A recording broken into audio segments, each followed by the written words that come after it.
Hello everybody, Ryan here, or MandRproductions, and welcome to my review of the LEGO Movie 2 Summer 2019, the Rexcelsior. It's set number 70839, recommended for ages 10 and up, although I think that's even a little bit low. I think this thing is just too big and heavy for some 10-year-olds probably. It has 1,826 pieces, and in the United States is going to cost $150, which is what I paid for it at Target in the US. If you enjoy my review of this set, make sure you leave a like and subscribe to the channel if you're new here. The box is huge. If you guys can't tell, it's a giant box. It features the Rexcelsior pretty predominantly. It's got kind of a purple starry galaxy in the background to some degree.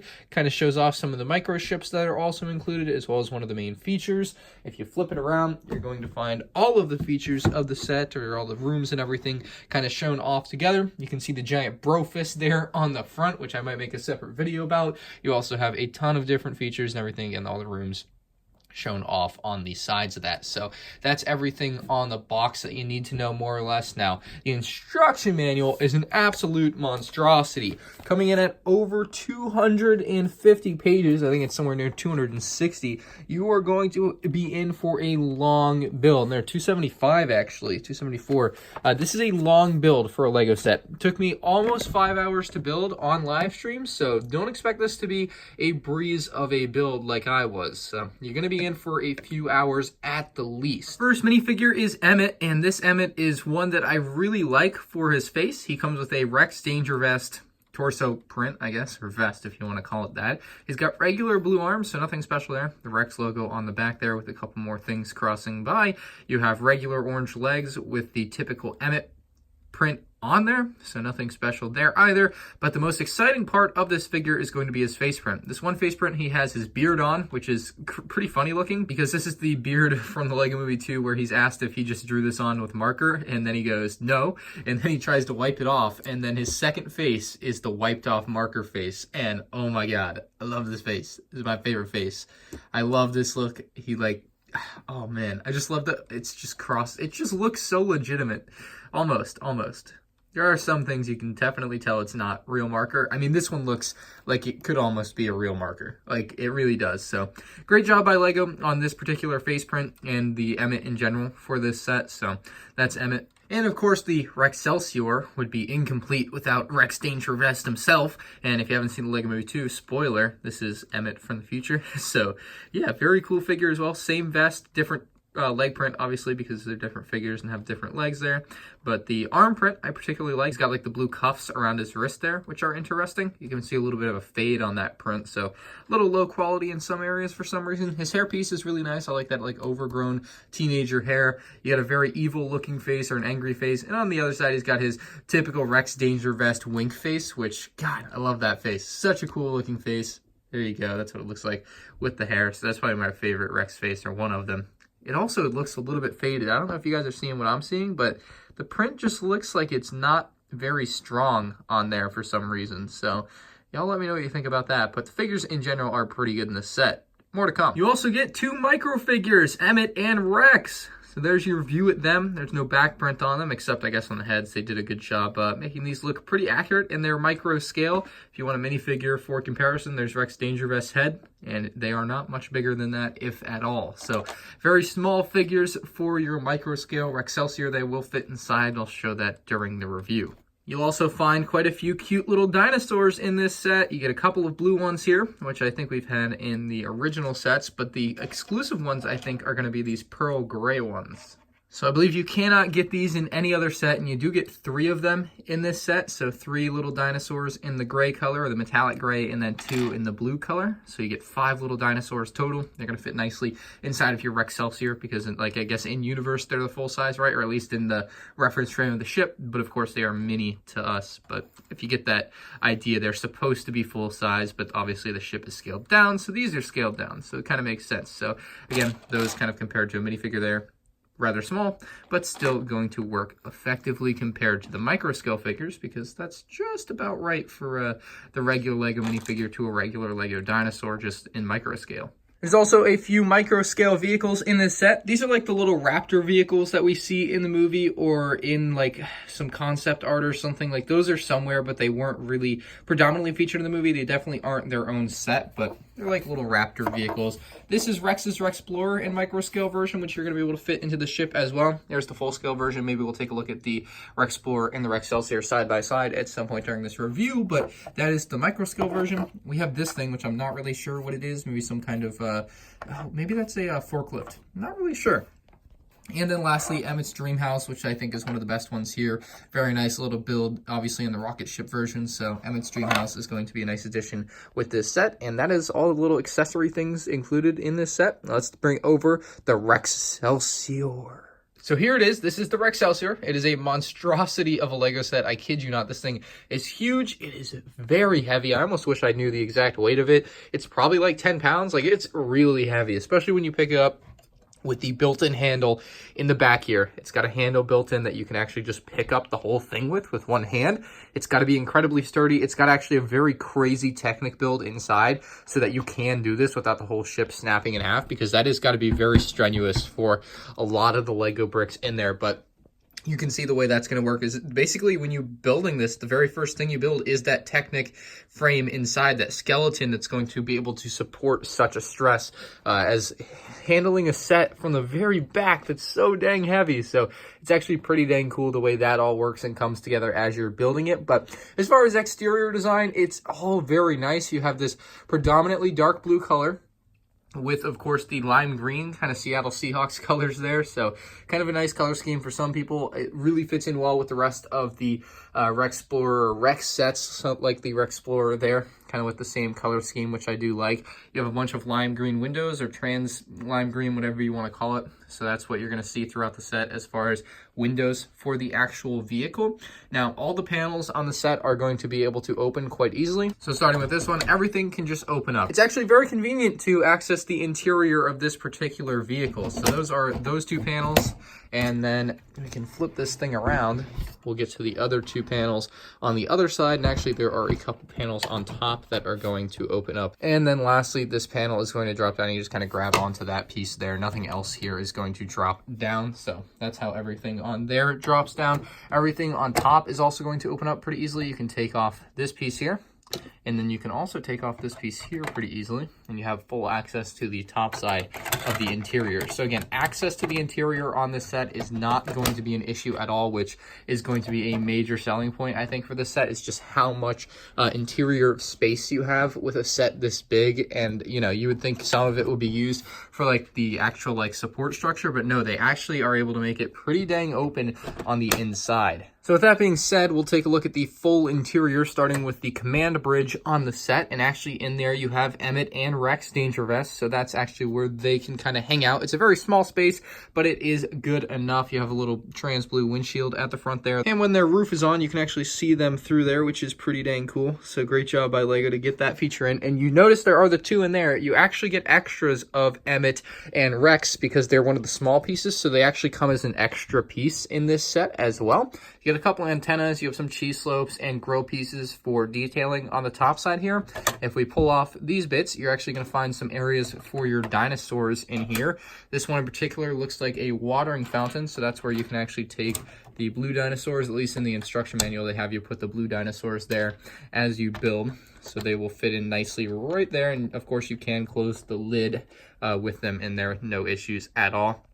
You have a little skate park for your dinosaurs. You actually have the skateboards there. And then you can have him skate about within the skate park and do little different tricks and everything. Obviously, it's not the best feature because it's so small, but I can see little kids really enjoying something like this and having a good time just skating about. You also have this lounge and kind of control center up here, so you can have your dinosaurs sit in what look like a couch. You also have like little individual chairs that they can't really sit in. Those are for Rex and Emmet. So if we grab our extras of those, actually, we will be able to put those little chairs to use. You can drop Emmet in there, and you can drop Rex in there. I kind of wish there was a stud there for them to sit on, but I also understand why they couldn't really do that. But yeah, you can have them kind of manning the control center there, which is really nice as well. So that's really what's on the top side of the interior there. No other real features. I guess you can move this up and down as you wish, but other than that, there's nothing else really going on the top side. So again, putting the roof back on is very simple and straightforward. We'll get this dinosaur just in case we want him later.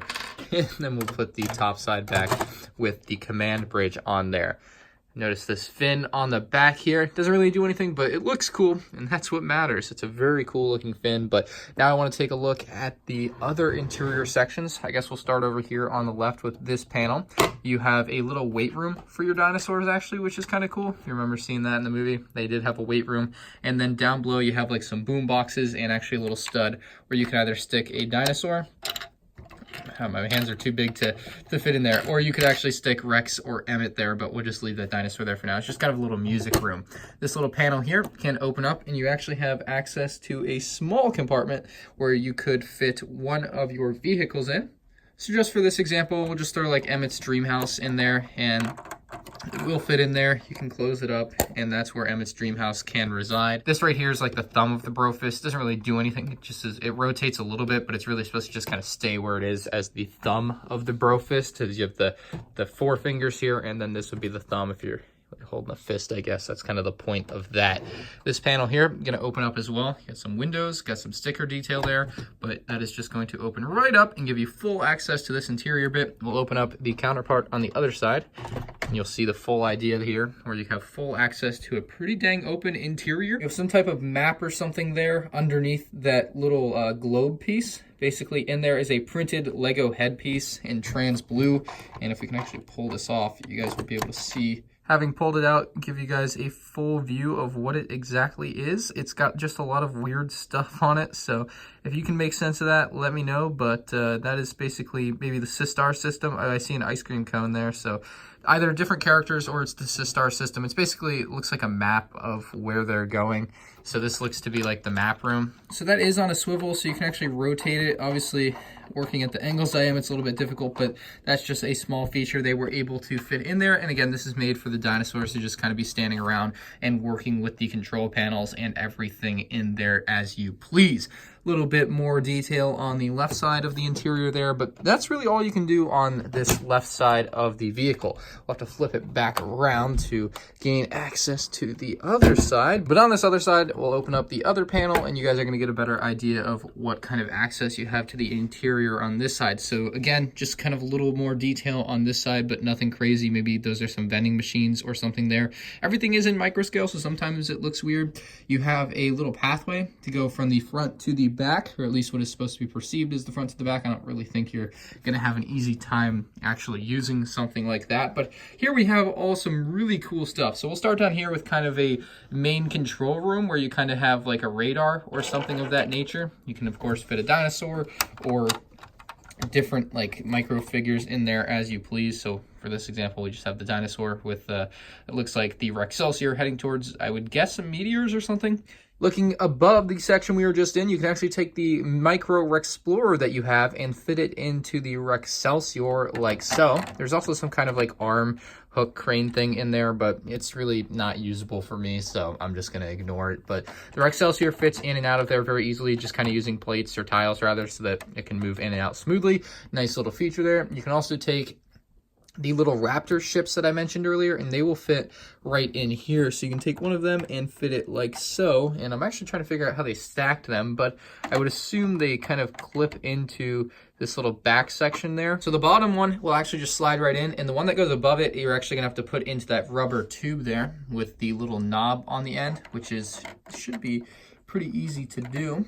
You just kind of take it and you feel for where it's supposed to go. And just like that, you have the two stacked on top of each other, which actually looks pretty dang cool. And then actually the final section there is where that forklift feature is going to come into use. So that is a forklift, and then you can take a dinosaur, have it riding it, which looks just really weird.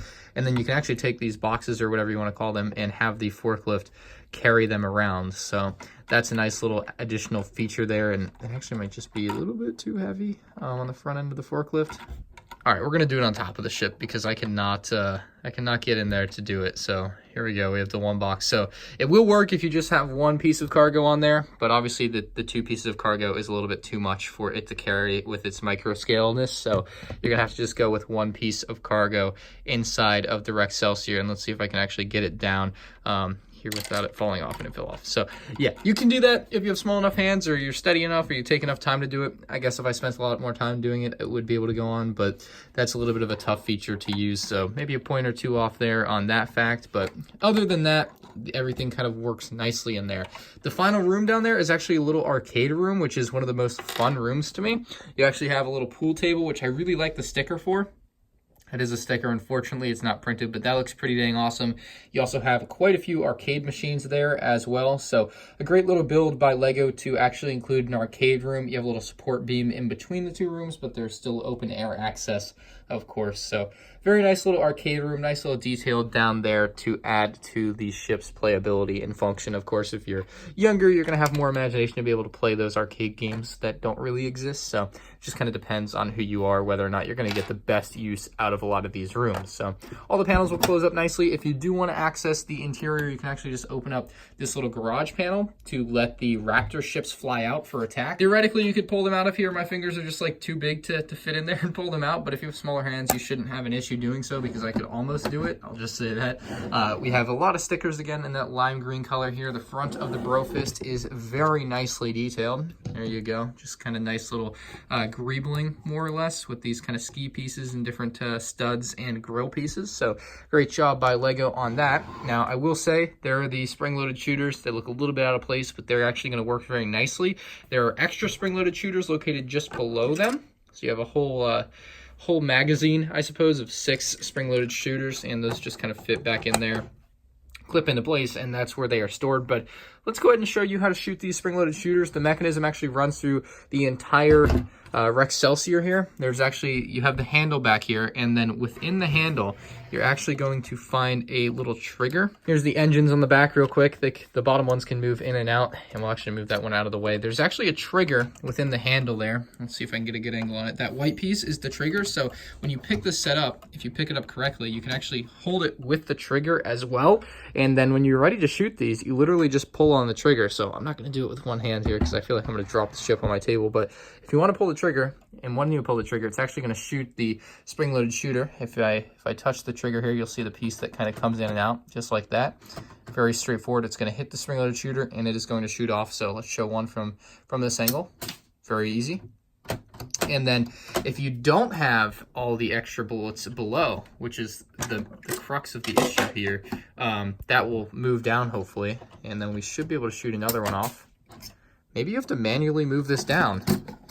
I didn't think you would have to, but it appears you like have to manually push this thing down to shoot the next bullet, which kind of sucks. Like, not gonna lie, that's kind of a pain to have to just push this down every time. I know on actually a previous LEGO Star Wars set, that one right there, actually, the Republic Attack Shuttle had a very similar feature with flick fire missiles, and it moved down on its own. So I assume this one would move down on its own, but this does not seem to want to move down on its own. There's just like too much friction between it and whatever it's going in between here for it to just be a free floating thing. You can see just quite a bit of friction there. It will kind of hang in a place, but if we push it down all the way to the bottom and pull the trigger, it will work, no issue.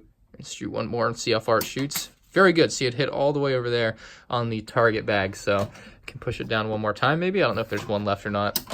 Yep, so that would be the last one, and then when you want to reload it, you have to pull the whole apparatus out and fill it up with these, or pick up the ones that you shot. So kind of a iffy feature. Maybe I built it slightly wrong, and that's why it's not working, but as far as I can tell, it's not quite working correctly, or at least what I would consider to be correctly. So you might have a little bit of a different experience with that yourself if you buy this set, but for me personally, it just doesn't seem to be working the way I expected it to. As I mentioned, you can pick this set up with one hand, and I just kind of wanted to show that off one more time, as well as give you an idea of what the landing gear looks like, because I didn't show you the landing gear. So again, you just kind of pick it up with the handle. You can pick it up with one hand, which is very easy to do. It is a pretty heavy model, again, so you might have trouble with it if you haven't hit the gym lately, or if you're like 8 years old, you're probably not going to be able to pick this up. I don't think my cousin Corey could pick this up. He just turned 11, so you're going to need to be a little strong to be able to pick this one up. The landing gear on the bottom looks like that. It's pretty smooth down there, so you're actually going to have a pretty nice time dropping it down on things. I will say, again, it's very heavy, so 2 hands would probably be recommended.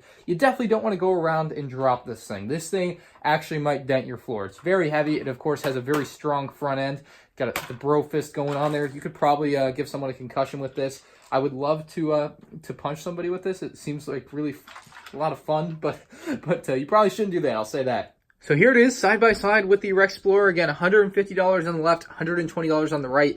I recognize that comes with full-size dinosaurs, but if you're just looking at it from a science perspective, you're going to want to go with the Rexcelsior. Obviously, you'll have to make that decision for yourself. If you want to check out my review of this, it's also on my YouTube channel. But man, this thing is a monstrosity. I absolutely love it. It took forever to build. It's got cool minifigs. Love the face prints on these particular figures as well. Of course, you get the micro dinosaurs, which are nice. So let me know what you guys think between the two on this set. Let me know what you think about the Rexcelsior in the comments section below. But I love the Rexcelsior. I'm going to give it a 9 out of 10. The only qualm I have with it is that this doesn't work as well as I thought it would, and one of the rooms, like, it's just a little tough for me to reach in and move around my hands and kind of actually fit stuff the way it's supposed to fit. But other than that, like, this is an excellent looking model. It's got kind of everything. You know, you got a shooting function, you can fly it around, it's got swooshability, you can pick it up easily. It's not very breakable. Like, it's one of the stronger models I've seen in a while. You're gonna have a tough time breaking this unless you drop it from like 10 feet up. I think like this thing is staying together, I'm pretty sure. So let me know what you guys think down in the comment section below of this. If you enjoyed the review, please leave a like on it. If you're new to the channel and you want to see more LEGO Movie 2 set reviews, make sure you subscribe and turn on notifications. And with that being said, guys, I will see you guys in the next one. Thank you all for watching. Peace out.